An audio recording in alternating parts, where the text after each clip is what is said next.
Bonjour à toutes et à tous, bienvenue sur le Phocéen pour un nouvel OM au café. On est ensemble ce matin pour évoquer bien sûr l'actu, vous le savez, de l'OM. Je me connecte tout de suite au chat et je vois qu'il y a déjà du monde. Salut les copains, j'espère que ça va pour vous. Je vois du monde, ouais, je vois du beau monde.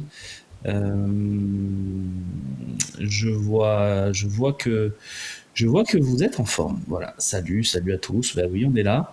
Steph OM qui lance direct un débat sur Kondogbia. Je reviens sur le débat d'hier soir pour Kondogbia en défense. Je ne suis vraiment pas fan du joueur, mais on ne peut pas demander de la stabilité en défense et de changer à tous les matchs. Si RDZ veut installer Balerdi et Kondogbia en défense, soutenons son idée quelques matchs avant de juger définitivement. Très intéressant sujet effectivement que ça, parce que moi j'ai justement voulu vous donner la parole. C'est moi qui ai fait l'article de ce matin qui est paru à 1h du matin. De Zerbi aura-t-il raison de s'entêter avec Kondogbia? J'ai pas d'idée arrêtée sur la question, mais je voulais vous proposer un sondage, une consultation plus exactement, pour voir un peu ce que vous pensez de tout ça. Et la consultation, c'était la suivante. Roberto De Zerbi doit-il revenir sur sa volonté d'utiliser Kondogbia en défense centrale? Oui, s'il est sûr de lui, De Zerbi doit insister. Il sait ce qu'il fait et ce qu'il veut. Non, Kondogbia n'y arrivera pas à ce poste, il faut qu'il change d'avis. Euh, En fait, je me rends compte que oui et non ne sont pas très bien placés. Le sondage n'est pas très bien réalisé. Je vais modifier ça tout de suite. Juste sur l'intitulé, même si je pense qu'il est compréhensible, je vais l'améliorer. Hop, c'est magique, hein. C'est de l'instantané. Tac, et voilà. Donc vous avez le choix entre s'il est sûr de lui, De Zerbi doit insister, il sait ce qu'il fait et ce qu'il veut. Kondogbia n'y arrivera pas à ce poste, il faut qu'il change d'avis. Voilà. Et le résultat est quand même, je trouve, assez criant. C'est 72%. Kondogbia n'y arrivera pas à ce poste, il faut qu'il change d'avis. Donc, ça veut dire qu'il y a 28% des gens qui sont un peu dans le même état d'esprit que moi et que Steph OM, je crois, qui posait la question. Ouais, c'est Steph OM. Et qui disait. Et qui disait voilà, si De Zerbi a cette idée, il faut le suivre presque aveuglément. Moi, je suis un peu comme ça. Je me dis, on a recruté De Zerbi aussi parce que c'est un coach qui a des visions sur le football, qui a indiscutablement, à mon sens, euh, une réputation qu'il s'est fait d'ailleurs lors de ses aventures précédentes de coach avec des idées, avec de projets, avec etc. Donc si son projet c'est de se dire je veux mettre Kondogbia derrière, moi je ne suis pas d'accord forcément de base. Pour moi Cornelius c'est une solution un peu plus logique. Euh, mais si c'est son idée, j'ai envie de dire pourquoi pas. Euh, du coup, je suis très embêté avec ça parce que voilà, moi si c'est son idée, je suis prêt à dire pourquoi pas. On est deuxième de Ligue 1, on n'a quand même pas eu grand chose pour nous en termes d'arbitrage. C'est même le contraire. On a quand même été un peu carré, que ce soit contre Angers, même contre Lyon, même si on gagne, ouais. Contre Nice, on a failli nous enlever la victoire, etc., etc. Donc voilà, moi je suis un peu agacé par tout ça. Après Maïté, c'est le souci, tu vois, je vois passer Maïté dans le chat, je vais lire le pseudo, c'est Kali. Merci à Ludo pour son abonnement, deuxième mois d'abonnement, c'est sympa. Euh, non, bien sûr que non, Chester. J'ai regardé le talk hier soir aussi parce que quand je peux, je le fais. Moi, je suis pas d'accord avec ce qu'a dit Michel, mais après, c'est bien, tous les avis sont bons à entendre. Pour moi, c'est ni personne, ni Dégain, et ni un coach en bois. Pour moi, c'est un miracle. Je répète ce que j'ai dit en juin quand il a signé. Pour moi, c'est un miracle. C'est inespéré d'avoir un entraîneur de ce niveau. Maintenant, il faut qu'il s'adapte à la Ligue 1. Mais je trouve qu'à Montpellier, il a trouvé une clé, comme je l'ai dit dans la troisième mi-temps, la clé tactique pour jouer ses matchs à l'extérieur contre des équipes plus faibles, qui est de jouer des relances à deux. C'est pour ça aussi qu'il met Kondogbia, parce que quand tu fais des relances à deux, il faut être très précis. Donc c'est pour ça, je pense qu'il met Kondogbia et c'est son choix. Mais je trouve que ce système-là, même s'il nous fragilise un peu défensivement, nous permet, par exemple, pendant les 30 premières minutes, d'avoir une maîtrise totale des événements et du match. Donc voilà, je suis un peu entre deux eaux, mais je vois un coach qui a gagné 5 de ses 6 matchs à l'extérieur. Euh, pour moi, c'est quand même pas rien. Voilà. Combien de temps laisserais-tu à Kondogbia pour s'installer en défense centrale? Non, mais moi, je lui laisse. Je suis pas loin de dire carte blanche, Roberto. Moi, si tu me gagnes les matchs, tu fais ce que tu veux, même si tu fais des dingueries. Après, je sais que ma position, elle est un peu compliquée et que la consultation de ce matin prouve bien qu'il y a 72% qui sont prêts à remettre en question certains choix de De Zerbi et ça s'entend totalement. Euh, Moi, je suis dans une optique de me dire, tant qu'on est dans les clous, je vois pas pourquoi je m'amuserais à critiquer un entraîneur qui, à mon sens, est un entraîneur miraculeux pour nous sur le papier, puisqu'on finit 8e la saison dernière. Le gars, il vient, dans son sillage viennent des joueurs de classe. Je suis pas sûr qu'Oybière, que Greenwood, que certains joueurs qui ont signé auraient signé si De Zerbi n'avait pas signé. Rabiot, par exemple, aussi. Donc, pour moi, voilà. Et Meïté, le truc, euh, le truc avec Meïté, c'est que les absents ont souvent tort. On dit, mais dans ces cas-là, ils ont raison. C'est-à-dire que là, maintenant, dans notre imaginaire, enfin pas dans le mien, mais dans l'imaginaire de tout le monde, Meïté, c'est un monstre. Meïté, c'est un bon joueur, moi je le maintiens, c'est un très bon stopper. Est-ce qu'il est meilleur que Brassier, Cornelius? Je ne sais pas, peut-être. En tout cas, dans les relances, lors de la prépa, il a déçu. Moi, j'ai vu les principaux matchs de prépa, je ne l'ai pas trouvé intéressant dans les relances. Donc, je peux comprendre de Derby qu'il y a une réserve sur l'utilisation de Meïté, notamment parce que derrière, tu as besoin d'avoir des mecs ultra techniques pour ressortir les ballons, surtout sous pression, ce que Balerdi sait faire à merveille, je trouve, même si Balerdi est un peu dans une période compliquée, mais je trouve quand même, et c'est mon avis, qui s'en sort pas si mal. Et Kondogbia est capable, évidemment, techniquement, de ressortir les ballons. Maintenant, il faut qu'il essaie de gommer certaines inattentions. Euh, voilà, donc moi, je trouve quand même que Kondogbia est capable de... La relance de Balerdi est horrible, je sais pas. Alors, je sais pas ce qui te fait dire ça, Lagdar, pardon, parce que pour moi, c'est pas le cas. Donc, moi, je trouve que c'est un des meilleurs relanceurs de Ligue 1. Euh, Justement, je trouve que s'il y a une qualité à mettre en avant dans le début de saison de Balerdi, c'est sa qualité de relance. Je cours, je long, je sous pression. Je trouve il est très bon. Donc, par contre, il s'est trouvé sur un ballon un peu long. Défensivement, il y a à redire, mais euh, pour moi, c'est pas si évident. Et puis Meïté, voilà, je sais pas. Moi je répète, est-ce que Meïté est meilleur que les deux autres qu'on a cités et est-ce que Meïté est capable de jouer dans le style de Zerbi sous pression?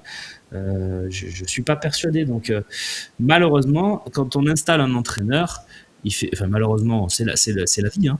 Quand on installe un entraîneur, il fait ses choix, il écarte des mecs, il en repêche d'autres.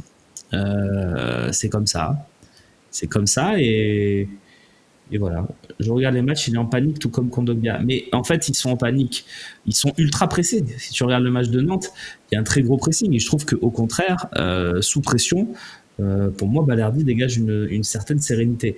Mais après, évidemment, il y a toujours des gens qui sont tapis dans l'ombre. Enfin, je comprends, hein, puisque moi, je suis dans le même cas avec un autre joueur. Donc, je comprends très bien. Et qui attendent le premier faux pas du joueur, le premier match moyen pour dire, et voilà, Balerdi, il est nul. Pour moi, il ne fait pas d'erreur manifeste à Nantes. Il n'y a pas de catastrophe. Il fait un match moyen à 4,5, 5, 5,5. Je trouve quand même que son rôle de leader de la défense, que ce soit défensif ou dans les relances, il le tient. Mais ils attendent. Voilà, c'est comme moi avec Luis Enrique. Voilà, je suis honnête. Moi, Luis Enrique, dès qu'il va faire 3-4 matchs dégueulasses, je vais dire Luis Enrique, c'est une arnaque. Mais pourtant, je pourrais m'appuyer en me disant ouais, c'est ça, tu penses ça, mais tu as quand même des stats, 4 buts, 4 passes, qui font que tu peux pas dire ça. Mais bon, j'attends quand même pour le dire. Donc voilà, je peux comprendre que beaucoup soient dans cet état d'esprit avec Balerdi, comme c'est le cas d'ailleurs avec Longoria. on a eu une vague d'anti-Longoria qui peut s'entendre sur la saison dernière. On n'en entend plus trop. Je peux vous dire que dès qu'il y aura l'occasion de casser du sucre sur Longoria, et je le vois un peu sur les réseaux, ça va ressortir. Mais c'est parce que il y a des gens qu'on a dans le nez, qu'on n'aime pas trop, et dont on attend qu'ils fassent un petit faux pas pour les dézinguer. Voilà. T'en as pas marre de critiquer Luis Enrique, sincèrement. C'est exactement ce que je dis, Namouga. Je fais mon autocritique là-dessus en disant, oui, je sais, mais je pense que toi aussi, Namouga, il y a peut-être des joueurs dans cet effectif que tu n'aimes pas. Ou alors, peut-être que tu es très fort, parce que moi, je n'arrive pas à faire ça. Il y a forcément des joueurs dans cet effectif, tu te dis, pour lui, s'il pouvait dégager au prochain mercato, voilà. Donc, c'est comme ça, et c'est ce que j'explique sur Balerdi. Je dis, Balerdi, à mon avis, il y a des gens qui attendent, des supporters qui attendent que ça se passe un peu mal pour dire, je vous l'avais dit. Voilà, on ne peut pas s'appuyer sur Balerdi, il n'est pas fiable. Bon, pourquoi pas, on verra bien. Romain, avec la blessure de Cornelius, j'ai bien l'impression que Valentin Rongier va revenir petit à petit dans le 11. Je ne suis pas sûr, Alex, parce que déjà à son poste de base, il y a Rabiot et Højbjerg. Donc c'est difficile de ne pas les mettre, les deux. Donc c'est compliqué. C'est compliqué. Merci Toilou, Balerdi, 116 passes, 111 réussis. Voilà, c'est ce que je disais. Pour moi, c'est pas le problème sur son match, c'est pas les relances. Chester, 26 mois d'abonnement. Merci à toi et à tous ceux qui s'abonnent. Voilà. Tiens, Mlona, oui, c'est vrai, j'ai pourri Balerdi et comme pour Germain, j'étais en colère à chaque entrée en jeu. Balerdi nous a montré que ça pouvait être un monstre et depuis, je sais que ce type de joueur ne doit pas être mis sous terre trop rapidement. Ouais, tu dis ça par rapport à qui? Du coup, je ne sais pas. Tu vois, Lopsy, ouais, je sais que Lopsy, il a ses têtes aussi, et on est tous pareils. Harit et Kondogbia, c'est les pipes qui doivent partir. Voilà.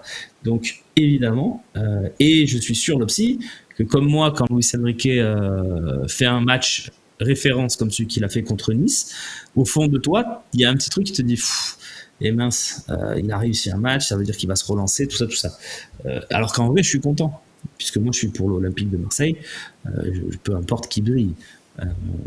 Mais voilà. Pourquoi, vraie question, pourquoi devrait-on être obligé de ne pas aimer tel joueur, entraîneur ou dirigeant? C'est une bonne question, mais ça c'est quelque chose qu'il faudrait étudier sociologiquement. Je pense que dans notre culture récente, en tout cas post-93, je ne peux pas parler de ce qu'il y avait avant 93, je n'ai pas connu les virages, tout ça dans ces moments-là. Et depuis post-93, on a toujours cette culture d'avoir un ou deux ou trois joueurs qu'on déteste dans l'équipe. Je dis j'englobe, on va dire 90% des supporters de l'OM. Hein. Je ne mets pas tout le monde dans le même panier, mais j'ai remarqué que voilà, il y avait des joueurs qui passaient pas, parce que si, parce que ça, pour des raisons personnelles, pour des raisons sportives aussi. Voilà, chacun a un peu ses têtes et c'est comme ça. Charlie, moi aussi. Je préfère encore Brassier à la place de Kondogbia. Moi aussi, Charlie, je suis d'accord. Maintenant, je te dis, je suis prêt à tout entendre et tout accepter de De Zerbi si ça gagne. Moi, il n'y a pas de... Peu importe. Même si, évidemment, on se dit ça pourrait être mieux comme ça. Et tu me dis que Meïté à droite et Balerdi à gauche dans la défense centrale, ça peut être la meilleure option. Peut-être. Et Rongier, le truc, c'est qu'il y a...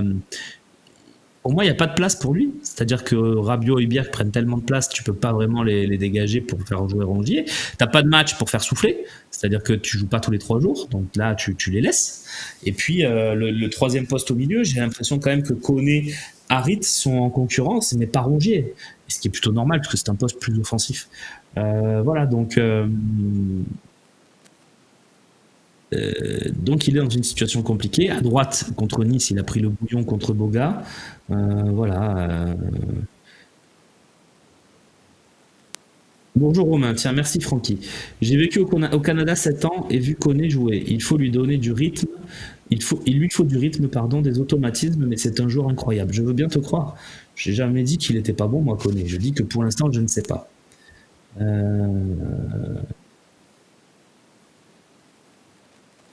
Si, Kali, t'as raison sur le côté axe droit, axe gauche de Balerdi. Je suis pas convaincu non plus qu'il est meilleur axe droit. D'ailleurs, à un moment, la première fois que Kondogbia redescend, je crois que Balerdi reste axe gauche et Kondogbia axe droit, mais que ça marche pas non plus. Donc voilà. Euh, Peut-être que le brassard lui pèse aussi, toi Lou, t'as raison. Euh, je comprends pas que l'on puisse être dur avec deux arbitres, tous les soucis qu'on a depuis les saisons dans le Mondial 77, oui, je sais. Voilà. Euh, Peut-être vous n'allez pas être d'accord, mais Balerdi à 20, je le vends l'été prochain. Bah ouais, moi je suis pas trop d'accord, Nico. On essaie d'installer un projet de durabilité, etc. Si, comme le dit De Zerbi, et je le crois, ses défenseurs centraux sont la base de son jeu. Si tu mets un an à former un défenseur central, ton relanceur numéro un, ton capitaine, et que l'été prochain tu le vends alors qu'il a encore 3 ans de contrat et pour 20 millions, je pense c'est une grosse erreur et je pense pas que ça arrivera. Voilà. Après, pour plus cher peut-être, mais.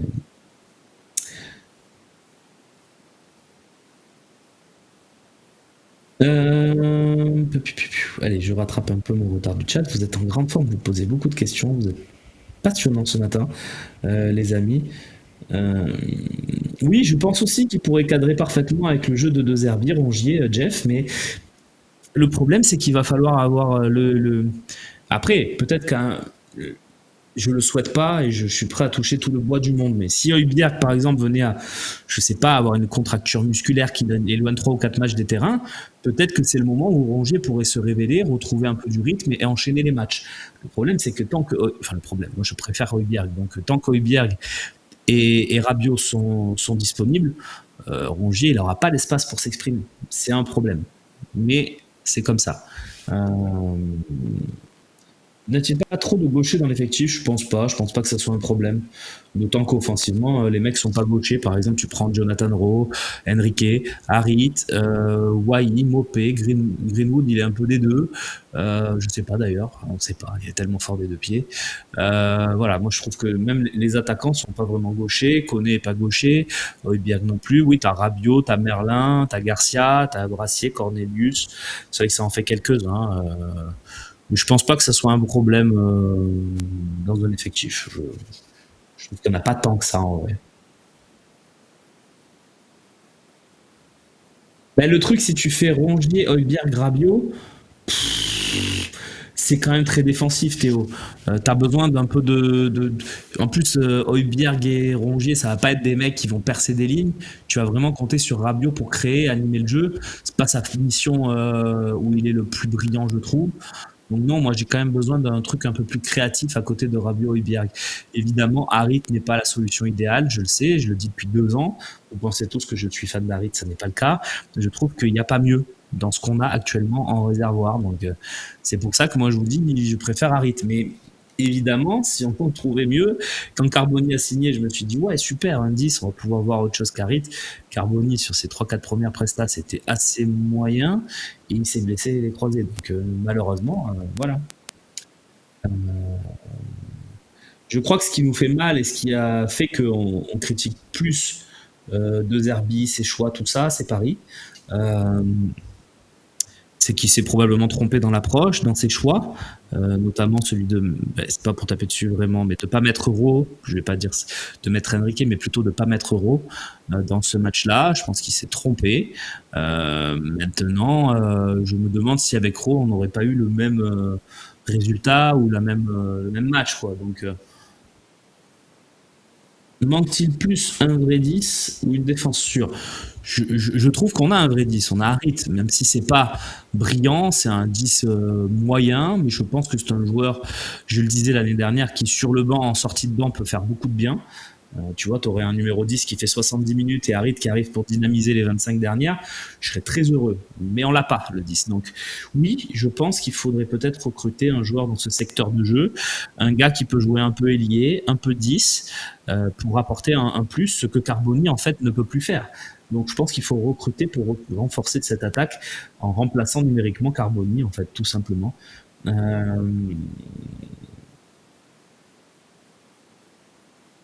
Paris, tu veux perdre, mais t'as pas le droit d'être ridicule comme ça. Oui, après, j'ai déjà analysé Paris et donné mon avis. Pour moi, Paris, on est médiocre, on est nul dans les 20 premières minutes. Mais j'aurais aimé voir les 70 d'après. Donc pour moi, on m'a privé de ça. Je sais pas, et De Zerbi l'a dit aussi, si on n'aurait pas été capable de renverser le match. Et oui, euh, je trouve que l'excuse de De Zerbi est bonne, c'est de dire ouais, ben à 1-0, 20 minutes de jeu, j'aurais aimé pouvoir renverser le cours du match et j'ai pas pu le faire, quoi. Voilà, à 10 contre 11. Et honnêtement, à 10 contre 11 contre un Paris Saint-Germain motivé, parce qu'on m'a dit ouais, mais Lens à 10 contre 11, ils sont capables, regarde, ils ont fait un bon match à Paris, même à 10 contre 11. Ouais, mais est-ce que Paris a mis la même intensité, la même envie, la même abnégation que contre nous? Non, pas du tout. Le match de Paris était moyen, très moyen contre Lens. Mais c'est normal, c'est un match qui est juste avant la Ligue des Champions, objectif principal du club.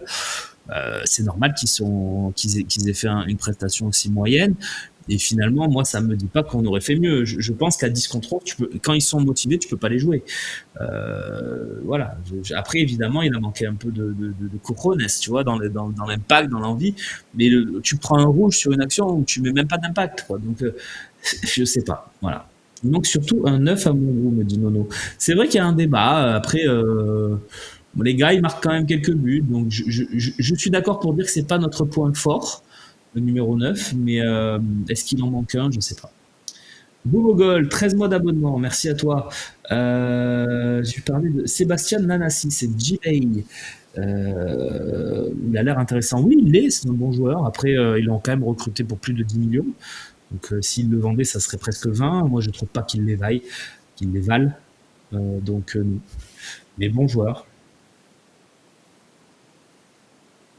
Non, juste Jeff, je crois que j'essaye de. Ah, le numéro s'affiche, merci Loïc. Vous pouvez appeler pour venir participer à l'émission. Je vais lire ton message, Jeff. Romain, es-tu vraiment convaincu que l'on ait pu renverser le match? Impossible, ton joueur avait la tête à l'envers. Je suis d'accord. Moi, je vous dis juste que j'aurais aimé voir si on en était capable. Je ne dis pas qu'on l'aurait fait. Je pense qu'on l'aurait pas fait. Je pense qu'on aurait même perdu 3-0 de la même façon. Mais j'aurais voulu qu'on laisse à De Zerbi la possibilité d'arriver peut-être à 1-0 à la mi-temps, de faire entrer Jonathan Rowe et Neil Mopé, de donner un peu plus de vie dans son équipe. J'aurais aimé ça. Maintenant, on nous en a privé, c'est comme ça. C'est le passé, il faut l'accepter. Moi, je pars toujours du principe, et je pense que c'est malheureusement la bonne chose à faire, c'est de partir du principe que contre le PSG, on va perdre. Tout le temps, voilà. Et si on perd pas, ben bonne surprise, voilà, et on est content.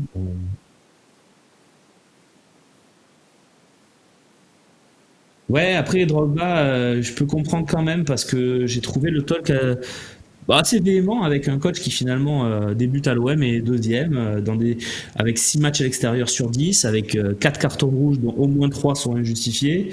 Voilà, moi je suis. Après, évidemment, les messages étaient un peu durs, mais je trouve que le public du talk qui est pas forcément celui de l'OM au café, y a- voilà, c'est un peu plus dur parce qu'après peut-être comme dans le talk, vos messages sont pris en compte que dans la dernière partie qui est les questions-réponses.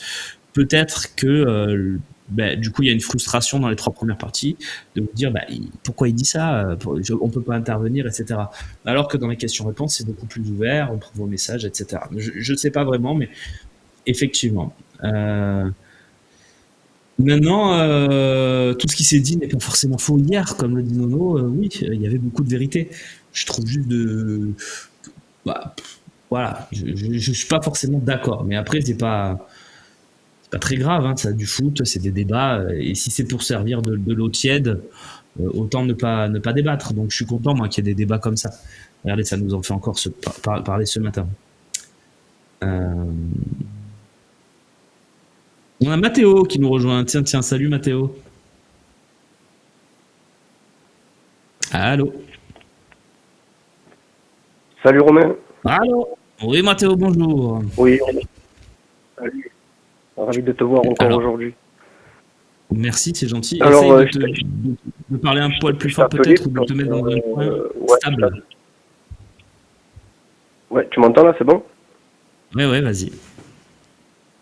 Ouais, alors j'appelais parce que hier, pendant le talk, alors moi j'adore Michel Aliaga. Déjà, je tenais à le préciser. C'est quelqu'un qui, je trouve, a une opinion très juste sur le football. Alors, des fois, il est un peu amer.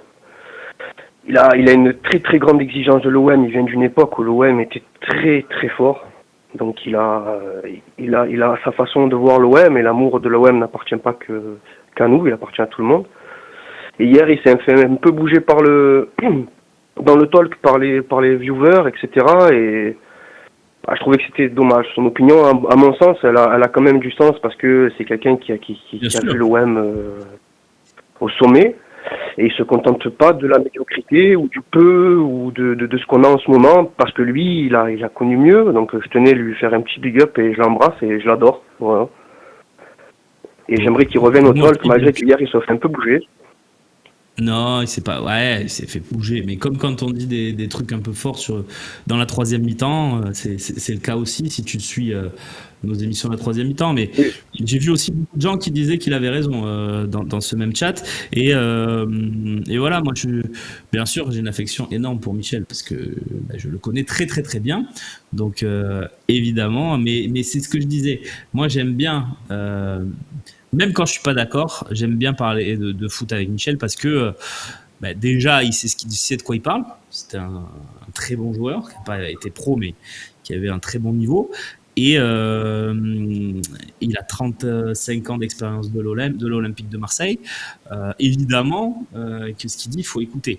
Maintenant, on a le droit de pas être d'accord. Moi, je ne suis pas d'accord, mais voilà, après, il a rien dit de fou. Voilà, moi, le seul truc qui m'a vraiment gêné, je lui ai dit d'ailleurs, je lui ai envoyé un petit texto, c'est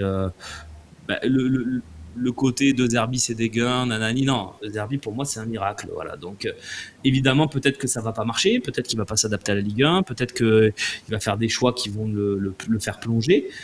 Mais moi, de Zerbi, pour l'instant, j'ai rien qui me donne suffisamment envie de le critiquer plus que ça. Et évidemment, Kondogbia derrière, ça me plaît pas.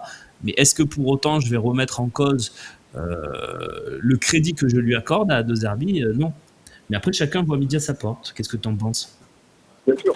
Mais j'étais pas d'accord avec ses propos non plus, mais j'aime ce franc-parler, c'est le vrai Marseille, c'est les gens qui ont le cœur sur la bouche, tu vois, donc ils parlent avec ses tripes. Après, que je sois d'accord ou pas, j'étais pas d'accord. Moi aussi, De Zerbi, je trouve qu'on a une chance énorme de l'avoir. Je suis d'accord avec toi, Kondogbia, c'est pas son poste, défenseur central, il a des mauvais appuis sur certains jeux à 3, il est vite dépassé et dans les airs, il est un peu lent, il a du mal un peu à se mouvoir, le garçon. Il a d'autres qualités, la relance, il est assez physique sur l'homme, mais disons que ce poste-là, bon, à 3 peut-être, mais à 2, non. Je fais confiance à De Zerbi parce qu'il doit voir tous les jours des qualités que nous, on ne lui voit pas forcément en voyant les matchs au jour le jour comme ça. J'ai confiance dans cette équipe et en De Zerbi. Je suis content du match de Greenwood contre Nantes. Je l'étais pas du tout contre Paris. Cette année, on a beaucoup de chance. On a de grands joueurs. Je pense qu'on est sur le bon wagon pour accrocher quelque chose dans cette Ligue 1 qui est pas franchement folle, hein, quand on voit les résultats de la semaine dernière avec des Angers qui bat Monaco, etc. Alors, je veux bien que Monaco joue sur tous les tableaux, etc. Mais normalement, Angers, ça aurait dû être une partie de plaisir. Voilà, je trouve qu'on est bien. Je pense pas qu'il n'y a pas besoin de s'affoler. Mais voilà, je voulais juste faire un bisou à Michel et j'espère qu'il refera des talks parce que moi, les René Malville, les Michel Aliaga, c'est un peu comme Papin, c'est des légendes ici. Et j'aime bien les entendre, j'aime bien entendre leur opinion, même si je suis pas forcément d'accord, ça me donne aussi de la matière à réflexion. Écoute, déjà, ce que je peux te dire, Mathéo, c'est que Michel regarde souvent les OM au café, donc même quasiment tous. En tout cas, il les écoute, que ce soit sur Twitch ou via les podcasts, parce que vous pouvez podcaster les émissions, je vous le rappelle, c'est très bien fait. Vous allez sur le Fossin, vous avez les podcasts. Moi, je trouve ça super génial et on n'en fait pas assez la promo, et moi-même, j'en fais pas assez la promo, donc vraiment foncez sur les podcasts. Ça peut être sympa aussi de consommer l'OM de cette façon. Et je peux te dire que Michel va voir ton message, voilà, ça c'est quasiment sûr. Donc ça lui fera plaisir. Oh là là, on me dit que j'ai Seb sur le plateau. C'est ça, Loïc? Seb, t'es avec moi? Ben évidemment. Si Loïc te le dit. La bonne surprise. Bonjour les boss. Salut. Ah, t'as le bonjour de Mathéo. Salut Mathéo. Non, je passe une tête, Romain, parce que comme vous parlez du talk de hier soir et que j'ai un peu animé ce talk show, je voulais quand même préciser les choses dans le sens où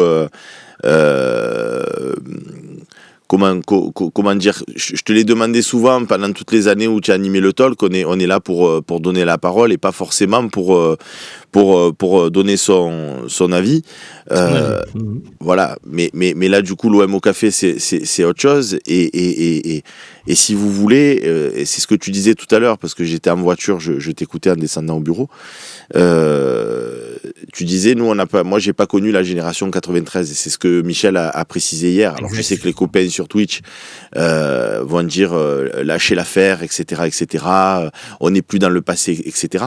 Mais c'est compliqué, en fait, l'exemple que je donne tout le temps, et je pense qu'il est parfaitement audible, c'est que si on est supporter aujourd'hui de Manchester City, ou on est supporter aujourd'hui, alors pas le Real, parce que le Real, ils ont traversé toutes les époques, mais je pense que City est un bon exemple.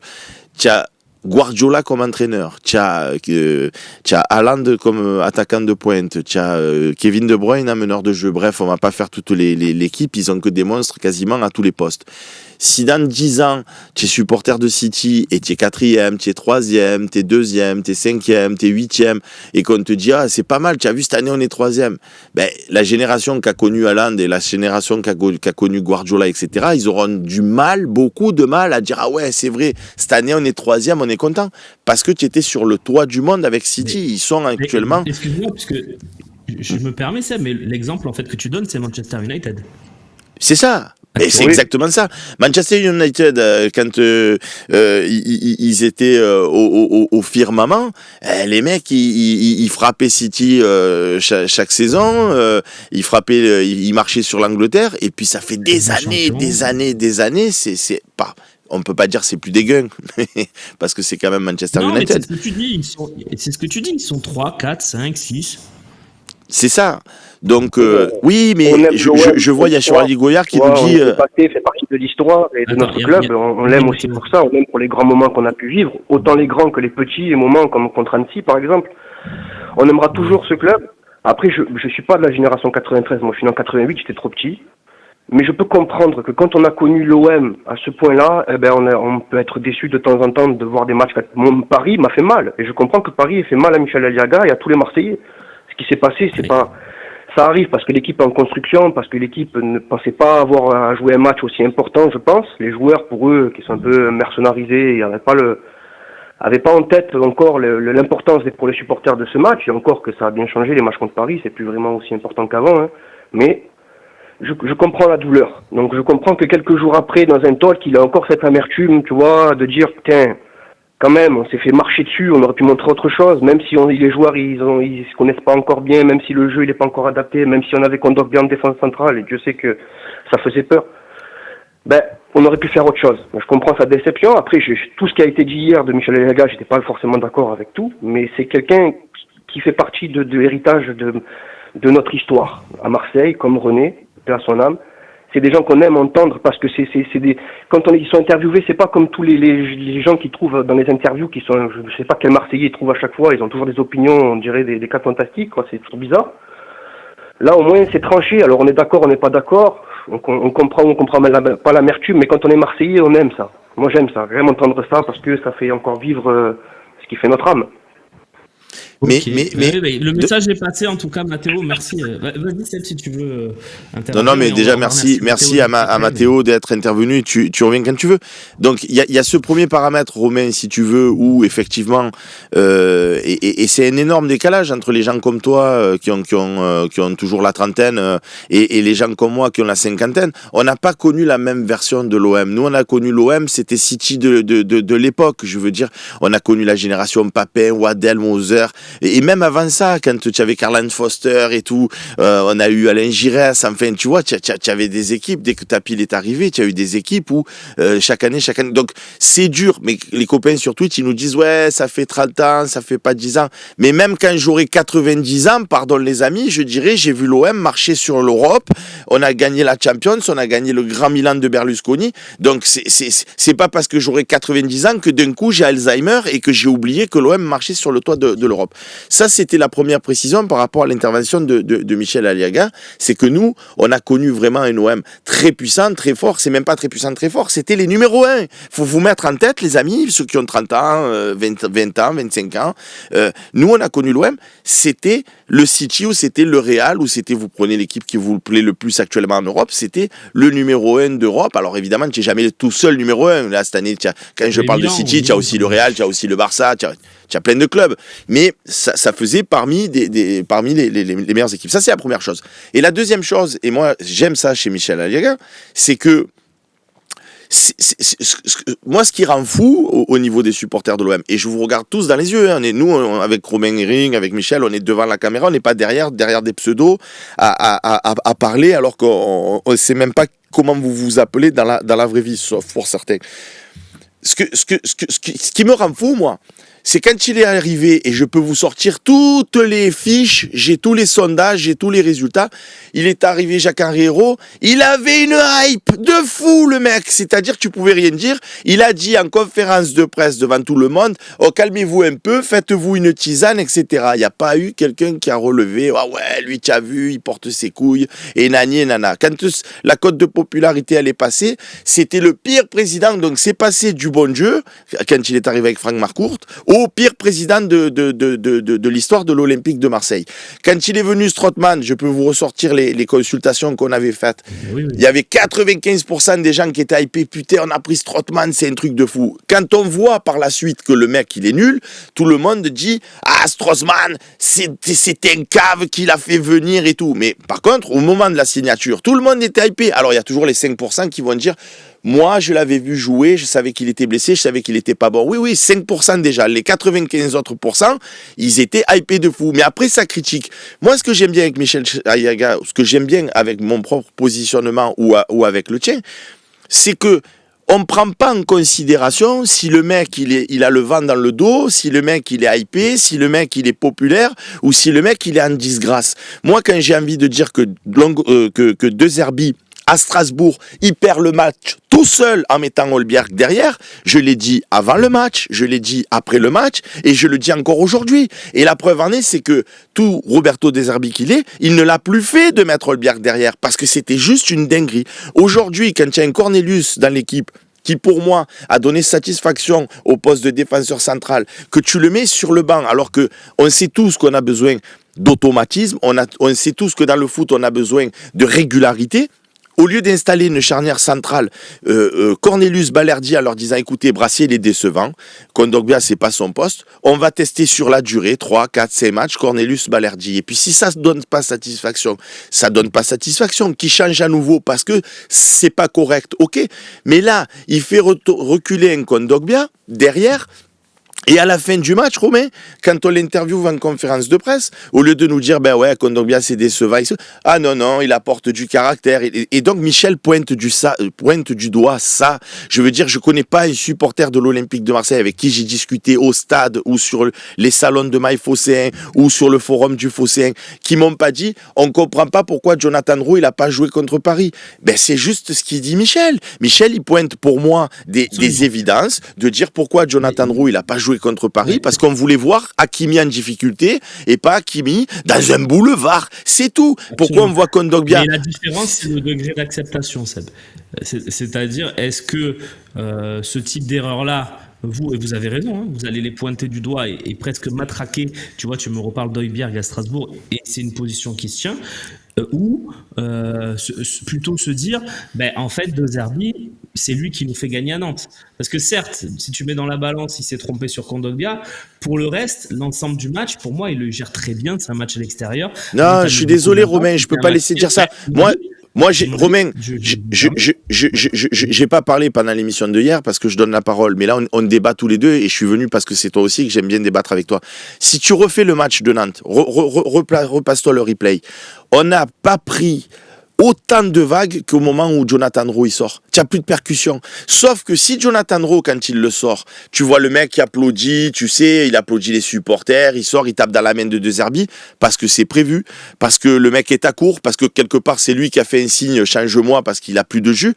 Ça me va. Sauf que le mec, il sort en faisant des brigues de 6 pentes de long. Il est dégoûté de sortir parce que quelque part, Jonathan Rowe, il doit se dire, Greenwood, lui, fait tous les matchs. Alors, il est sorti contre Paris à la mi-temps, certes, mais sinon, Greenwood, on le préserve jamais. On le fait jamais souffler. Et Jonathan Rowe, il sort. Eh ben, au moment de la sortie de Jonathan Rowe, c'est là où Nantes, ils nous ont marché dessus. Pourquoi ? Parce qu'on n'avait plus de répondants au niveau des contre-attaques, parce qu'ils n'ont pas eu peur de Luis Enrique, et je dis pas ça pour pointer du doigt Luis Enrique.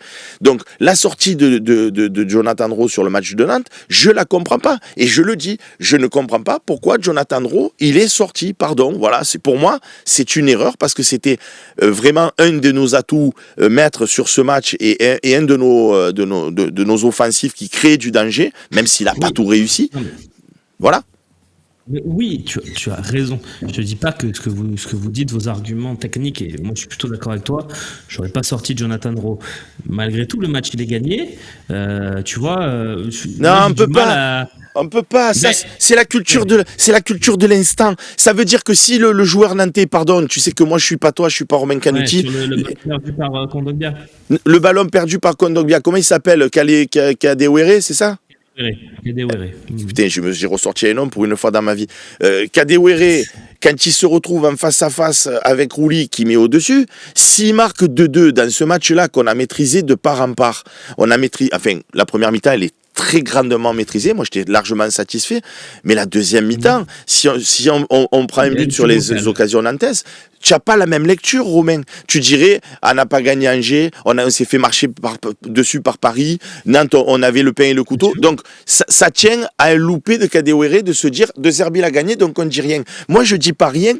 Tu vois, je préfère rien dire. Et très sincèrement, c'est mon sentiment, c'est mon regard, et je peux complètement passer à côté dans mes analyses. J'ai moins ça à dire contre Reims. C'est paradoxal ce que je vais te dire, hein. Mais j'ai moins ça à dire contre Reims. Je parle au niveau du coach, Romain. Attendons-nous bien, hein. J'en veux plus aux joueurs contre Reims du 2-2, parce que je pense qu'ils ont manqué de niaque, ils ont manqué de mordant, ils ont manqué d'autorité. Contre Reims, j'ai rien à dire à De Zerbi. Moi, je veux dire, il a fait sa compo, il a mis en place son jeu, j'ai rien à dire. Contre Nantes, si on fait 2-2, pour moi, c'est tout pour lui. Parce qu'il s'entête avec Kondogbia derrière, parce qu'il fait sortir Rowe alors que le mec, il a des jambes en feu en ce moment. Donc, c'est la différence entre est-ce que tu peux critiquer un coach parce qu'il a fait des choix qui sont hasardeux, ou est-ce que lui, il y est pour rien. Lui, il y est pour rien, c'est l'équipe qui est défaillante. Moi, contre Reims, j'ai rien à dire à De Zerbi, c'est l'équipe qui est défaillante. Mais moi, ce que j'essaie modestement de dire en contradiction, parce qu'on est plutôt d'accord. Kondogbia, c'est une hérésie. Moi, je suis totalement d'accord avec vous et tout.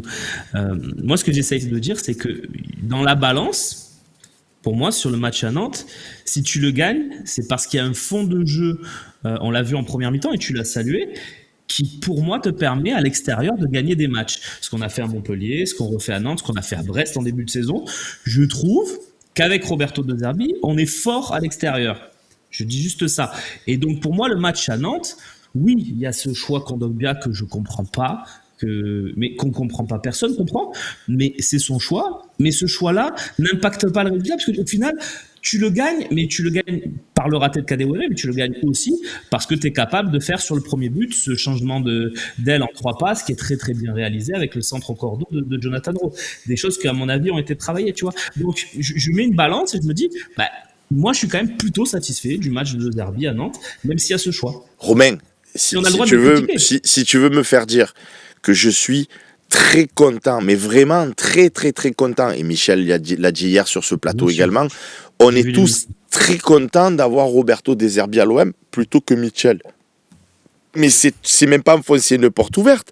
Moi, De Zerbi, je l'adore. Je le kiffe de fou, j'adore son tempérament, j'adore ses choix, vraiment, j'adore son comportement quand il avait la bouteille, il a voulu la tirer sur un joueur tellement il était énervé. Il vit les matchs, c'est un passionné de fou, il me régale. Je suis, tu sais quoi, je suis même un peu jaloux parce que ma chérie, elle le kiffe de fou aussi, tu vois, donc je pourrais même être un peu énervé parce que il me fait de la concurrence, façon de parler. Bon, je rigole. Bref, Je l'aime de fou, mais c'est pas parce que je l'aime de fou, c'est pas parce que j'aime bien comme il peut nous faire jouer par rapport à ce que j'ai vu avec Gattuso ou avec Michel ou avec d'autres entraîneurs. Je vais te dire, est-ce que avec mon frère Maxence, que j'embrasse, on s'est régalé de voir jouer Tudor, mais de fou. C'était un jeu complètement différent. Est-ce que je me suis régalé de voir jouer l'équipe de Tudor? Mais de fou, j'ai pris un pied sans commune mesure. Je me suis éclaté avec Tudor. Est-ce que j'ai aimé Bielsa? Mais de fou. Par contre, est-ce que j'ai le droit de dire que Bielsa, c'était un testard et que le mec, il faisait jouer ses équipes à 350% de la première minute à la 95e, que tu mènes 3, 4, 5-0, il s'en foutait. Il est pressé comme des jus de citron. Mais de côté l'arbitrage, Romain, on a été carboniser la seconde partie de ces hommes parce que le mec n'a aucune gestion physique de son effectif.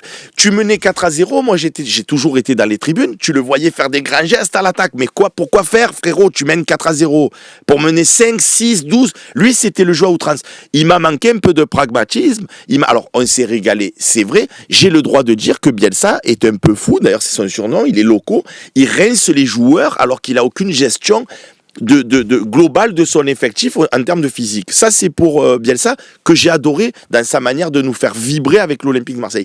Tudor, il était caractériel de fou. Tu le sais que nous, on parle avec des gens, que ce soit des joueurs, que ce soit des agents, que ce soit des proches à la commanderie. Les mecs te disaient, Tudor, c'est marche ou crève.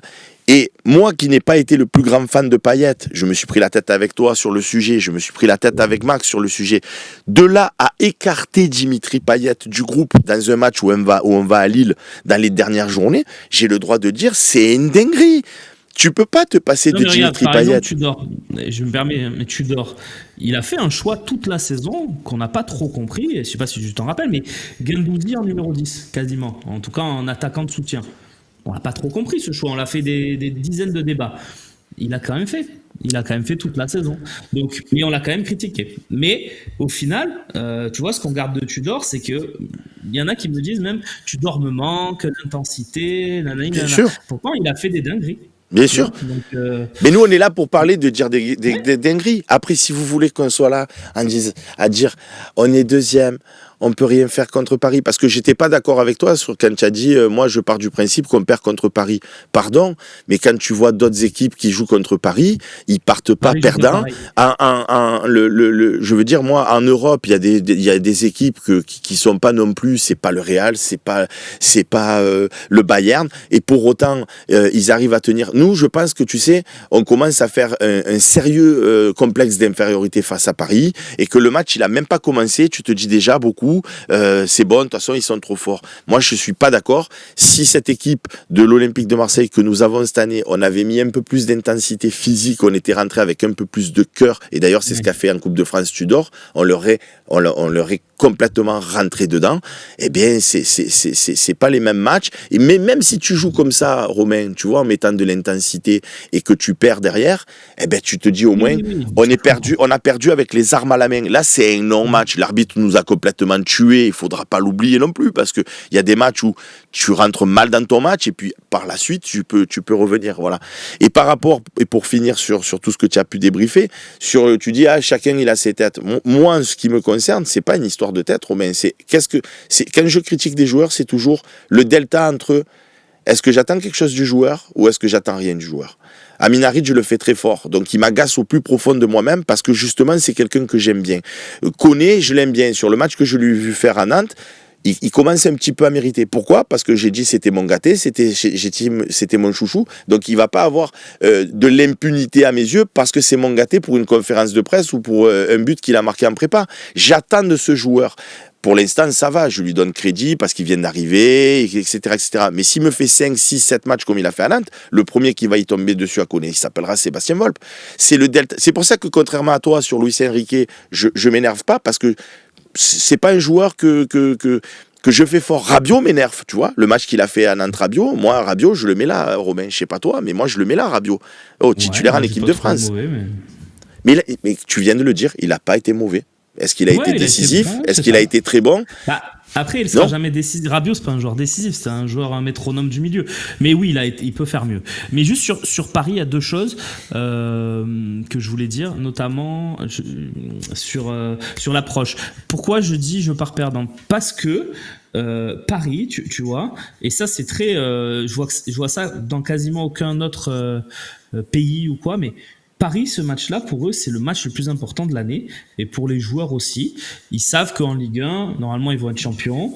Ils savent qu'en Ligue 1, ils sont attendus sur un rendez-vous, c'est le Classico. Donc, ils le jouent à 2000%. Ils jouent pas contre Lille, pareil. Ils jouent pas contre Lens, pareil. On l'a vu le week-end dernier. Ils sont moyens contre ces équipes-là. Ils jouent avec le frein à main. Ils veulent pas se blesser. Contre nous, première minute, ils y vont, bam, bam, bam, bam, à fond 2000%, quitte à se blesser. On l'a vu Kimpembe l'année dernière. Ils donnent tout sur ce match-là. Donc moi, je dis, ce match-là, il est différent pour eux aussi. Donc effectivement, tu peux les attraper sur l'intensité, comme on l'a fait avec Tudor. Mais je rappelle que Tudor, il a perdu 2 des 3 classiques. Il en a quand même gagné 1, mais il en a perdu 2 des 3. Ça interdit pas à De Zerbi d'en gagner 1 des 3 si, par exemple, on les prend en Coupe de France cette année. Moi, je désespère pas. Je me dis, ça peut être, tu vois, une demi-finale au Vélodrome, OM Paris. Pourquoi pas ? Donc, au final, le bilan de Tudor, c'est vrai qu'il a eu un match masterclass, totalement. Mais De Zerbi, il s'est loupé sur un classique, comme tous les entraîneurs depuis, malheureusement, depuis 13 ans. Non, Romain, pardon. Notamment je n'ai pas la mémoire courte. Je n'aurai jamais la mémoire courte en ce qui concerne l'Olympique de Marseille. Moi, tu me parles de Nantes, tu me parles de Reims, tu me parles de Bordeaux, j'en sais rien. Je t'ai sorti Kadewere, je sais pas pourquoi. Dans 3 jours, je l'ai oublié son nom. Donc, je te dirai l'attaquant de Nantes. Est-ce que contre Angers, qui joue bloc bas, de ne pas avoir mis plus de joueurs qui avaient la capacité de déstabiliser cette défense d'Angers, et forcément on en revient encore à Jonathan Rowe, c'est pas une dinguerie, c'est complètement une dinguerie. À mes yeux, c'est complètement une dinguerie. Je ne sais pas si avec Jonathan Rowe, qui est titulaire sur ce match à Angers, tu leur marches pas dessus parce que tu leur fais mal avec Greenwood à droite, Rowe à gauche, etc. Donc pour moi, c'est pour lui. C'est pour lui qu'on n'ait pas gagné. Il a une part de responsabilité à mes yeux. Contre Strasbourg, le Holbière derrière, je m'en suis toujours pas remis. Je m'en remets toujours. Et ça fait, on a joué combien de matchs ? Il y a 2 choses à Strasbourg, c'est que déjà, Holbière, une erreur manifeste de Zerbi qui te carre. La deuxième chose, c'est quand même, il faut le dire, Strasbourg n'a pas fait un aussi bon match cette saison que celui qu'il a fait contre l'OM. Mais ils ont été très bons. Ça fait partie de l'analyse. Ils ont été très bons, Strasbourg, contre nous. J'en conviens, et comme Reims chez nous, ils ont été très bons. Je te dis juste que, encore une fois, contre Reims, les choix de Zerbi sur la compo de départ, parce que sur la compo de départ, de pas mettre Rowe contre Reims, ça me choque pas, tu vois ce que je veux te dire. Les mecs, pas prêt en plus. Il était pas prêt. Les mecs, tu sais qu'ils vont aussi jouer. Reims, c'est pas Brest, c'est pas Angers, ils vont pas rester derrière tout le match et tout. Ils vont mettre un peu plus. Donc, qui est Luis Enrique, ça me dérange pas. Je veux dire, il y a plein de fois où si je ne peux rien dire du coach parce que ce qu'il fait, tu le comprends et que c'est logique et que c'est normal, ben t'as rien à dire. Mais moi, quand on va à Strasbourg, peu importe le niveau de Strasbourg, et qu'on perd parce que tu n'as plus Holbière dans l'entrejeu, mais que tu l'as derrière, et qu'en plus, c'est pas bon derrière. Mais ça, c'est la plus grosse dinguerie pour moi, Romain, elle est là. C'est-à-dire que Holbière, tu le mets derrière en début de match, à la limite, comme on le dit souvent sur le Fossin, il fait les entraînements, il a le droit de faire des erreurs aussi. Il fait ses choix, mais après, change à la mi-temps. Quand tu vois que tu t'en sors pas avec Holbière derrière et que, comme tu le dis, il prend le bouillon, change à la mi-temps. Moi, ma plus grosse critique sur le match à Strasbourg, c'est même pas qu'il ait passé Holbière derrière en début de match. Parce que ça, à la limite, il le voit à l'entraînement, il avait un précepte de jeu, why not ? Mais quand tu vois que c'est une catastrophe absolue sur une mi-temps, change, fais autre chose, repasse-le au milieu de terrain. Et ça, on a quand même le droit de le dire. Angers, qu'on n'ait pas de percussion parce qu'on joue avec Luis Enrique qui ne percute personne à part lui-même. J'adore Luis Enrique, je l'ai toujours défendu. On ne peut pas dire autant toi tu lui tapes dessus.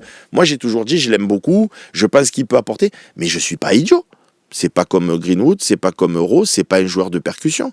Koné, il a pas le talent d'Harit pour casser des lignes. Je suis pas idiot. Et chacun a ses capacités. À ses qualités. À ses qualités. Donc je trouve que de temps en temps, De Zerbi, même s'il me régale, même si je suis hyper content de l'avoir, et il n'y a pas eu un article sur le Fosséen. Je pense que ce qui a été un peu... parce que moi j'ai regardé le talk hier, j'ai pris beaucoup de plaisir, parce que moi j'aime bien les débats comme ça, mais je pense que ce qui a un peu gêné les viewers, les téléspectateurs, je sais pas comment il faut les appeler, mais c'est peut-être la tonalité. C'est-à-dire que tu gagnes à Nantes, ton 5e match sur 6 à l'extérieur, et que on n'est pas joyeux. Tu vois, moi je trouve quand même que c'est une super nouvelle. On a gagné un match qui n'était pas si simple, que beaucoup de matchs comme ça, on les a pas gagnés les années précédentes. Faut quand même le dire. Donc c'est peut-être ça qui a gêné, tu vois, plus que les propos, parce qu'au final, dire que c'est une dinguerie de mettre Kondogbia, il n'y a rien de choquant, mais c'est plus la tonalité d'ensemble, tu vois, qui est. Mais qui a Romain, un peu... mais Romain, mon chéri que j'aime, pardon, mais si à la fin de ce match, Monsieur Roberto De Zerbi, et c'est pas ironique dans ma bouche, je dis pas Monsieur Roberto De Zerbi pour le piquer, je pense que c'est un monsieur. Et encore une fois, il me fait bien plaisir d'être à l'OM. Merci d'être à l'OM et merci d'entraîner notre club. Mais si à la fin du match, il dit bon, je me suis aperçu que sur ce match Kondogbia, en fait, ça allait être dur, donc je vais revoir mes plans pour la suite. Je dirais, il fait des essais, il a le droit, comme tout. Mais là, je sens qu'il va s'entêter. Et pourquoi Michel, il était dans cet état d'énervement, c'est que moi, je vous l'annonce. De la même façon qu'avant le match à Strasbourg, je vous ai dit, Olbière derrière, c'est une dinguerie, on va souffrir et on a perdu ce match. Je vous le dis, je vous regarde à tous dans les yeux. Si on joue contre Monaco, Lille et Lens avec Kondogbia derrière, on ne gagnera pas. Parce qu'il va se trouer, parce que ça ne rassure pas Balerdi, parce que Balerdi lui-même en conférence de presse a dit c'est compliqué pour moi de jouer avec Kondogbia parce qu'il n'a pas des réflexes de défenseur central. Donc c'est ça qui inquiète Michel, parce que nous on est là pour gagner. Bien sûr, on est là pour essayer d'être deuxième, voire moi j'ai dit je jouais le titre. Dans un coin de ma tête, j'espère que Paris vont me faire des faux pas parce que cette équipe, je lui trouve extrêmement de qualité. Et ce qu'on a peur, c'est qu'on perde des points contre ses concurrents directs pour des dingueries. Tu comprends ce que je veux te dire? Voilà. C'est ça qui nous fait du stress. Et c'est pour ça qu'on essaye d'alerter en disant Monsieur Roberto De Zerbi, vous êtes exceptionnel, mais ouvrez quand même les yeux. Et Kondogbia derrière, c'est vraiment une dinguerie. Voilà. Après, s'il insiste avec Kondogbia et que le mec d'un coup ça devient Marcel Desailly, ça devient qui tu voudras, que c'est un monstre en défense, et ben on dira écoutez, vous savez, voilà pourquoi il est payé autant. Tu citais hier Stéphane Mbia, c'est un bon exemple. C'est ça. Mais Stéphane Mbia, dès son premier match en défense centrale, tu as bien vu que le mec, il était véloce, il était fort, il était technique, il perdait pas un ballon. Ouais, j'ai dit d'accord, Didier Deschamps, bonne idée. Moi, si Kondogbia, tu sais, moi, je t'ai toujours dit, hein, j'ai rien contre personnellement, en tout cas, ni contre Harit, ni contre Kondogbia, ni contre personne. Moi, si Kondogbia, c'est un monstre, d'ailleurs, à Lyon, il a été bon, mais comme Michel l'a rappelé, c'est parce qu'on jouait bloc bas. C'est vrai. Donc s'il est bon Kondogbia derrière, moi je dirais bravo, quelle trouvaille de Monsieur De Zerbi, et bravo, tu vois, mais là contre Nantes, ils ont eu 5 occasions franches, il est impliqué dans les 5 tentatives nantaises. Et on est obligé de le dire quand même ou pas? Ben, on l'a dit d'ailleurs, mais oui, voilà. Bien sûr qu'on est obligé de le dire, bien sûr. Mais après, effectivement, on est second. Effectivement, on est devant Monaco. Et ça, je l'ai dit moi hier aussi. On nous a mis Monaco sur un piédestal. C'est très bien que je partage ton avis. Voilà, Monaco, c'est une très belle équipe. Moi, je me sens pas inférieur à Monaco. Et au championnat, on est à égalité de points avec eux. On est légèrement devant au goal average. Donc, il y aura match avec Monaco toute l'année parce que Ils sont comme nous. Ils sont comme nous, c'est-à-dire qu'ils ont 4-5 joueurs de très très haut niveau. Et après, ils ont des joueurs comme ça, quoi, tu vois, un peu comme nous, tu vois. Je trouve que leur meilleur joueur, c'est Zakaria, par exemple, au milieu de terrain. C'est un milieu de terrain énorme, qui est au moins au niveau d'Eusberg, à mon avis. Et après, ils ont des Golovin, qui est un très bon joueur de ballon. Ils ont un mec derrière qui est Singo, qui est très bon. Et après, le reste, bon, c'est des Murillo, tu vois, c'est des Harit. Bon, il y a peut-être le petit Akliouche qui est très fort devant. Mais voilà, je trouve qu'ils ont une équipe qui n'est pas si énorme que ça. Parce qu'on nous les a fait passer pour le Barça à un moment donné. Parce qu'ils ont réussi à battre le Barça, et c'est bien, mais à 11 contre 10 au bout de 5 minutes. Bon, mais même Paris, Romain, je vais choquer peut-être les gens, mais c'est pas grave. Je pose mes baloches sur la table, comme on dit, et je dis ce que je pense et ce que je vois. Paris ne m'a absolument en rien impressionné. Je parle dans son efficacité et dans son pouvoir offensif. Ils ont une certaine maîtrise du jeu, d'accord. Ils ont des joueurs de ballon, c'est une réalité. Mais offensivement, si ça avait été le Paris qu'on a déjà vu au stade Vélodrome, t'en prends 6 ou 7. Hein, parce que Dembélé, il a croqué de fou. Il y a d'autres joueurs qui ont croqué de fou. Ils ils ont en plus pas été si exceptionnels et si transcendants que ça contre nous. Et c'est comme tout. Au bout de 3-0, ils n'avaient pas besoin, c'était fini. Ah, on est bien d'accord. Même eux, ils se sont dit qu'est-ce qu'on fait là, quoi, en deuxième mi-temps. Mais bon. Donc on est tous, pour conclure, derrière l'Olympique de Marseille, moi le beau premier, mais on a le droit, et c'est ce que rappelait Michel hier, on a le droit d'être exigeant, et parce que, tu sais quoi, c'est exactement ce que je t'ai dit, je suis dur avec Amin Harit, parce que je crois en ce joueur, je pense qu'il a vraiment tellement de qualité que j'aimerais qu'il fasse plus. Et c'est surtout que tu l'as déjà vu. Voilà. Mais certaines séquences, tu le vois. Donc c'est ça mais le match à Brest qu'il fait cette année, le premier match de la saison, c'est une masterclass. Il m'a régalé. Il a joué au niveau. L'année dernière, le Havre à domicile, où il est encore plus fort que contre Brest. Mais c'est ça. Matchs, effectivement. Et tout ça pour dire que l'OM de cette saison, c'est pareil. Moi, quand j'ai dit je joue le titre, c'est pas que je suis un uluberlus, c'est pas que je suis un illuminé, c'est pas que je suis fou. C'est que dans le contexte où Paris, Monaco font la Champions, c'est que je pense qu'ils vont perdre des plumes en route. Alors que nous, on n'a que le championnat joué avec la Coupe de France, évidemment. Et en plus, ils vont se rajouter des matchs de barrage, normalement. Et ils vont se rajouter des matchs de barrage à peu près à coup sûr. Donc, je pense, et je vais te dire, je pense toujours dans un secret espoir, parce que s'ils perdent un match et que toi, tu le gagnes, tu as 3 points, hein, tu vois ce que je veux te dire. Tu n'es pas non plus à 15 points de Paris, pour l'instant. Donc, j'ai toujours un petit secret espoir, mais c'est parce que cette équipe de l'OM, cette année, je la trouve équilibrée, je la trouve forte, je la trouve...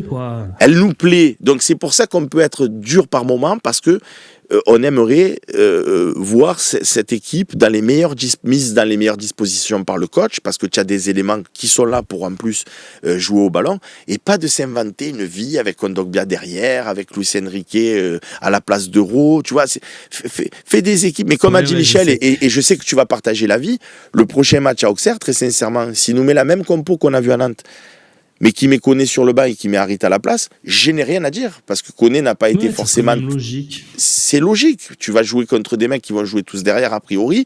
Il sera plus facilitateur Harit pour marquer des buts que ce que j'ai vu avec Koné pour l'instant, tu vois.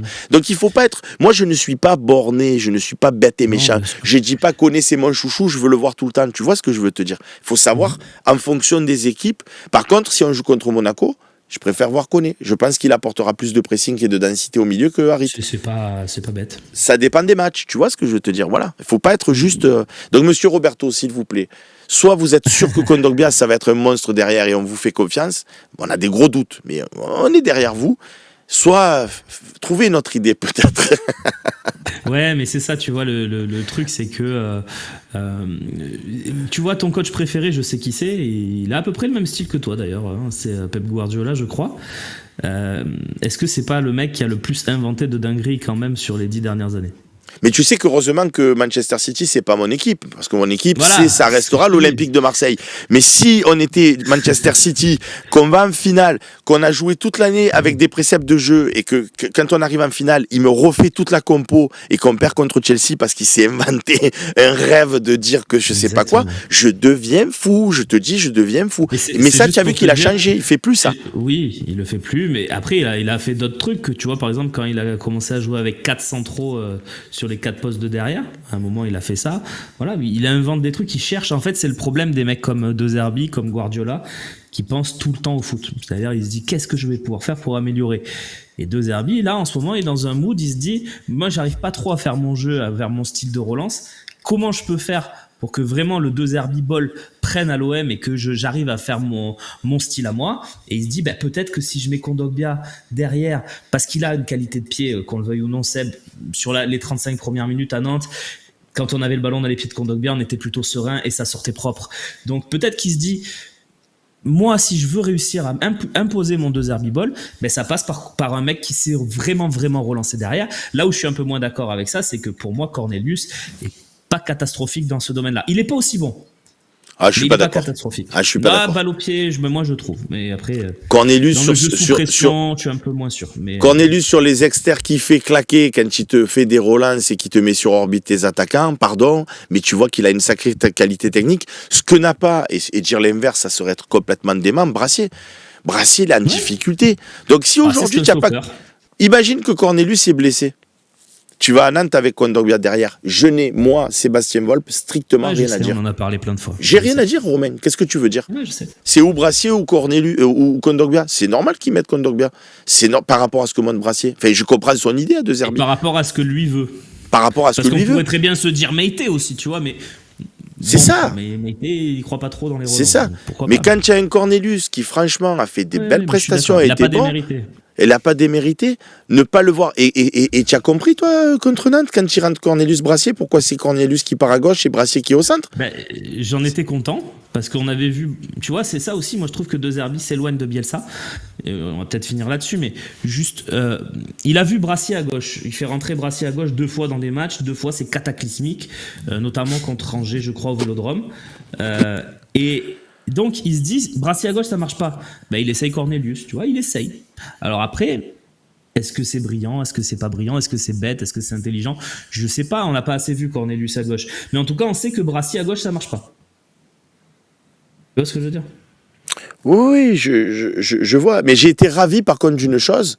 Moi, j'étais content de ce choix-là. C'est que quand il rentre Rongier, il refait reculer Kondogbia, parce que j'ai eu peur qu'ils mettent Rongier arrière droit, et que Murillo il passe arrière gauche. Et là, je me suis dit, on va finir avec Rongier arrière droit. Les Nantais, ils étaient en pleine bourre. J'ai eu peur. Là, il a refait quelque chose qui me semble à peu près logique. Il a remis sa compo du départ. Sauf que la place de Roth avait Luis Enrique, qui était, comme tu l'as dit, un peu moins pesant.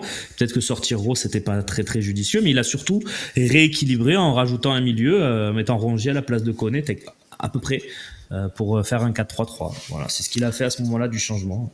Tu sais, c'est juste parce que Michel et moi, comme tous les copains sur Twitch qui sont là tous les jours, et comme toi qui est là sur le Phocéen depuis des années, c'est parce qu'on met notre cœur et nos tripes dans cette vie et dans cette passion qu'est l'Olympique de Marseille, que par moment on peut être un petit peu excessif et manquer un petit peu de recul. Un des de Roca, à qui je pense souvent, qui était un formidable journaliste sportif marseillais, mais lui, il n'était pas passionné par l'OM. Tu vois, il regardait les matchs, il les analysait, mais je vais pas te dire qu'il était presque contre l'OM, mais il était froid dans ses analyses, tu vois. Quand on perdait, il te disait, voilà, mais de toute façon, tu vois pas que tu as une équipe de fifres cette année. Enfin, tu vois, il était, moi, l'OM, c'est, je vais pas dire c'est moi, parce que c'est, quand les supporters disent l'OM, c'est nous, tu vois ce que je veux te dire. Tu fais partie de la composante par ta ferveur, tu vois ce que je veux dire. Je suis personne, mais par rapport à l'OM, à l'entité OM, mais notre ferveur fait que de temps en temps, tu peux devenir un peu excessif. Voilà, donc c'était pour dire, voilà. Et puis encore une fois, c'est pas une excuse, mais c'est vrai que moi, du haut de mes 50 ans, j'ai connu l'OM sur le toit de l'Europe. Donc quand je vois des joueurs qui ne sont pas au moins combatifs, tu vois ce que je veux te dire, qui mettent pas j'ai été content, tu vois, bravo monsieur De Zerbi d'avoir sorti Greenwood à la mi-temps du match contre Paris, parce que le Greenwood, tout fort qu'il est, le match qu'il fait contre Paris où il a marché toute la première mi-temps, et j'étais ravi qu'il le sorte. Ça m'a gonflé d'un côté parce que c'est un de nos talents offensifs. Pour renverser le score, c'était lui qui pouvait nous apporter. Mais à 10 contre 11, il a fait un choix fort. Il a dit, tu as marché, allez, tu vas sur le banc. Et puis à la mi-temps, il y avait 3-0 aussi. Je pense que s'il y a 1-0 et que Greenwood fait la même première mi-temps, il reste sur le terrain. Ah oui, oui. Débat parallèle. Mais ça fait rien, il a fait quand même. Tu as des entraîneurs qui toucheraient rien pour dire je veux pas le froisser. Lui, là, De Zerbi, il a fait ce qu'il avait à faire, tu vois. Donc et puis il a bien géré, puisque regarde, à Nantes, il a fait un très bon match, Greenwood. Donc c'est qu'il a remis la tête à l'endroit. Donc parfait. Non, il y a plein de choses, globalement. Tu t'imagines, on a 2 points par match. Il faudrait être complètement crétin pour pas dire que De Zerbi, c'est mieux que Mitchell, ou c'est mieux que Gattuso, ou c'est mieux que... Après, il n'a pas le même effectif non plus, hein, mais bravo. Mais on peut tellement, et il a dit lui-même, on est encore perfectible, on peut encore faire beaucoup mieux. Donc voilà, c'est tout ce que j'espère. Pour conclure, c'est ça pour conclure, si je veux prolonger encore un peu, on peut, mais je pense à Loïc aussi. Mais moi, ce qui me plaît, c'est qu'on a 20 points dans un contexte où on perd des points bêtement. Mais bien sûr. Moi, ce qu'on perd vraiment bêtement, c'est Angers. Les autres, dans une saison, perdre à Strasbourg, ça arrive. C'est pas un truc qui va Mais les points contre Angers, pour moi, c'est une dinguerie de ne pas les avoir pris. Et dans un contexte où tu te fais carrer quand même par l'arbitrage. En plus. Tu as quand même 20 points, 2 points par match, dans ce contexte où tu perds des points bêtement et où l'arbitrage, je vais pas dire les arbitres parce que c'est un peu... Mais où l'arbitrage ne t'est pas favorable.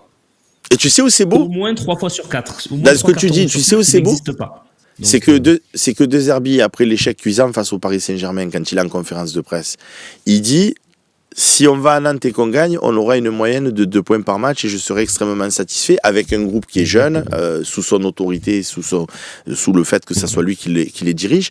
Et j'ai adoré ce discours parce que combien d'entraîneurs t'auraient dit on va à Nantes, ça va être compliqué, c'est un stade où il est difficile de gagner, et nanani, et nanana. Si des gens ramènent un nul après la défaite à Paris, ça aurait été... Lui, il a dit si on gagne à Nantes, on aura une moyenne de 2 points par match et je serai extrêmement satisfait de notre début de saison. Et il l'a fait. On peut dire tout ce qu'on veut, Kondogbia derrière, il l'a fait. Et à un moment donné, bravo. Et tu as 2 points, par match. Mais on attend tellement mieux. Enfin, moi, j'attends tellement mieux de cette équipe. La première mi-temps m'a ravi. Mais j'aimerais voir ça presque tout le temps, tu vois. Alors que la deuxième mi-temps, c'était presque la fin, du moins, cataclysmique, quoi. J'ai eu peur toute la fin du match. C'est pas les possible. 10 minutes, quand il met temps additionnel 10 minutes, moi aussi j'ai fait un peu d'huile, comme on dit.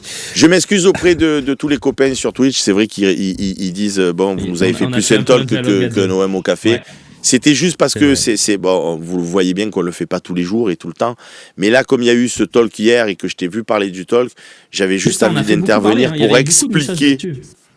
Voilà. Beaucoup de messages là-dessus, mais c'est bien aussi, ça veut dire que l'émission est suivie. Tu vois, bien si sûr. On fait un talk, que ça fait pas réagir et tout, moi je trouve ça très bien. Merci Seb. Merci à toi et merci aux copains.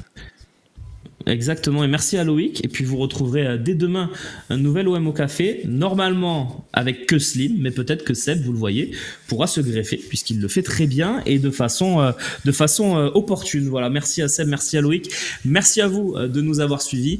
Prochain rendez-vous donc demain 11h pour l'OM au café. Des bisous, restez fidèles aux Phocéens, ciao.